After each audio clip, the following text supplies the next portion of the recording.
And Shubendu Ghosh is now joining us live from Jerusalem with more on this. Shubendu, we've heard your interview with Ambassador J.P. Singh. So what are Israeli officials and the public expecting?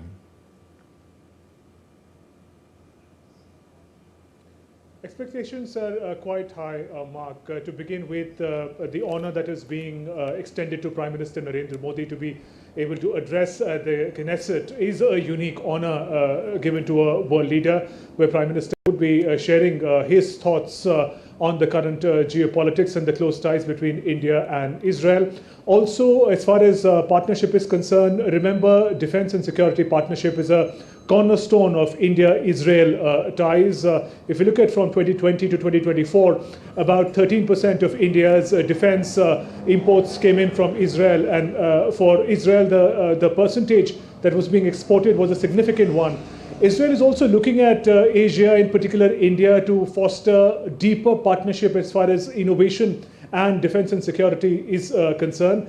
Then there is also the IMEC, where Israel is looking at India as a principal partner to boost connectivity in the entire region, giving alternative supply chains, responding to the kind of supply chain weaponization that the countries have faced in the past, and also other very, very sensitive themes like cross-border terrorism.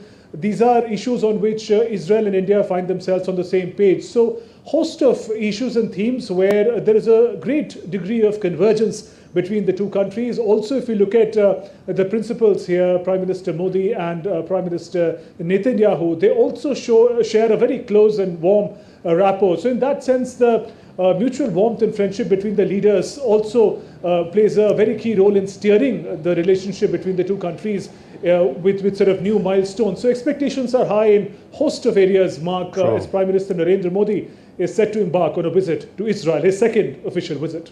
Right, Shubendu, you did mention, key areas of cooperation like defense and technology, but diplomacy is also likely to play a key role. After all, there's a lot happening in West Asia at the current time. Put that into context. Oh, absolutely. Israel and the region is in fact recovering from prolonged conflict, as we know. And India has been one country which has been steadfast in its support, in its push for peace in the region. So in that sense, there is a great degree of solidarity that Israel also looks at when it looks at the relationship with India as a leader of the global south, as an important responsible player in global geopolitics. Having a friend like India is a very, very significant symbolism also for Israel. The whole region is looking for an opportunity at peace, reconciliation, and perhaps development.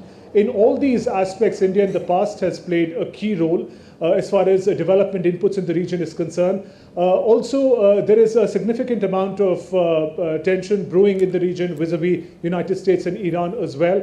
In such a situation, countries are looking for countries to partner with, which can take forward the message, the opportunities at development, at cooperation. So in all these contexts, India becomes a very, very important partner, ally for Israel. So in that context, also the leadership here looking forward to welcoming Prime Minister Narendra Modi and taking forward the close ties between the two countries. Right. Also, Shubendu, you did mention that the two principals share a very close relationship. And the last time in 2017, Netanyahu was the Prime Minister then as well, when Prime Minister was in Israel. And there were a number of events that took place that showed that clearly. In fact, them walking on the beach. Is something like that, planned this time round as well?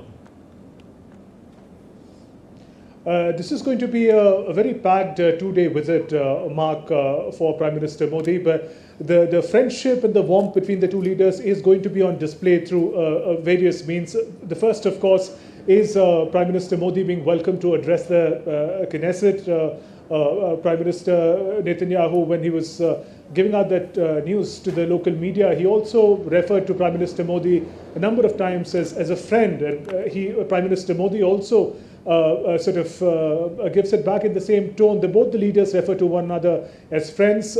India has just concluded and Innovation Summit, AI Impact Innovation Summit, which was highlighted by Prime Minister Netanyahu in his engagement with media. And he also mentioned that Israel hopes to take forward the cooperation in this particular domain as far as innovation is concerned. And expectations are high that there would be some engagement with innovators here by both the leaders. There is also a visit scheduled in a sort of somber context, but there is a Holocaust Museum here in Jerusalem, which Prime Minister Modi would be paying a visit to. In that sense, paying his respects to something which is in sort of indelible, a very difficult part of the Jewish history, but yet an important one to acknowledge and understand. So in all these gestures, we'll see that warmth and friendship between the two leaders playing out. Mark? We leave it there. Thank you very much, Shubendu Ghosh, for joining us from Jerusalem.